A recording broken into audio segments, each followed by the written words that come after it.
Bringing in Chief Legal Analyst Khalif Roj here to the conversation. Khalif, you and I were both on air when this was happening this afternoon. Earlier, this went off relatively smoothly compared to 4 years ago. Relatively smoothly. I would agree with what they stated when they grabbed the certification vote. It said that it was in form and in fashion, and exactly in form and fashion, the same way that whole process ran in a relatively short time. No hiccups, no extra anything bumps, no even objections or any attempts. And so by all means, I think that process was exactly what we were all anticipating and what we all were hoping for. As Schumacher said, Chuck said, that Democrats will not have the same process that happened 4 years ago. I'm glad to see it went like that. Touching on that last point that he mentioned in terms of the pardons, right? The pardon process is something that does clearly rest with the president.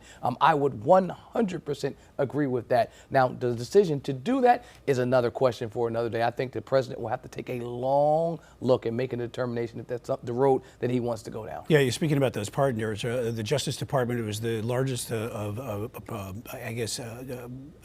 charges, investigation in history, and it came out today and says they are still working through that. Some 1,500 cases, some of those here from North and South Carolina, from some of those rioters there. So there's a lot of angst from people that also know what they saw that day, as the majority of the people in a poll says they do not want to see those people. You can look at it like this. With any case that's still pending, this incoming administration will not go forward with those cases. So I put those into one bunch. But then you have in the bunch of cases that have already went forward, the folks that have already been not just convicted, but sentenced, and folks that are doing serious time. Those are the individuals that are really happy that President Trump won and are looking forward to some type of pardon and for that process to go forward. As I mentioned, the problem with that is that it could serve as two issues. It could motivate the base that helped to elect him, but it also could motivate to divide the folks that didn't support him. A couple of things that he said in the interim, specifically right after election ended, was that I'm going to try to find ways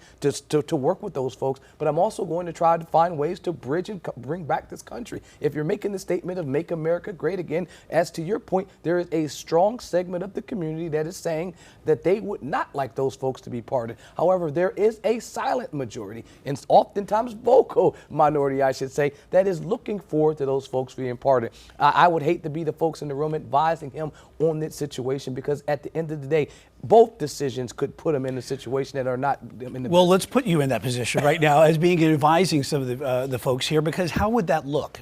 I mean, the pardon process is pretty straightforward. Anyone that is charged with a federal crime, and that we have to be clear, we're not talking about state crimes because the president doesn't have the authority to do that. But all the folks that were charged by the DOJ, all the folks, and as you mentioned, some North Carolina residents, some South Carolina residents, any of those folks that went through that federal process, I mean, with a swipe of the pen, he can give them a full pardon, similar to how Biden did for his son, or he can give them a partial pardon that really just speaks to for that event, for that day. I mean, it would clear them for that day. However, if it's a full pardon, it will clear them for any events on that day and anything that led up to it. That's probably what they're looking for, because what could happen is 4 years later, they could get recharged on other charges that they weren't convicted for. And so if you're going to do it clean, you give them a full and complete pardon that wipes it all clear. The process, again, is going to be messy, but it has to be done. At some point, they have to examine that process. We'll see how it plays out over the next couple of weeks. Chief Legal Analyst Khalif Roj, thanks.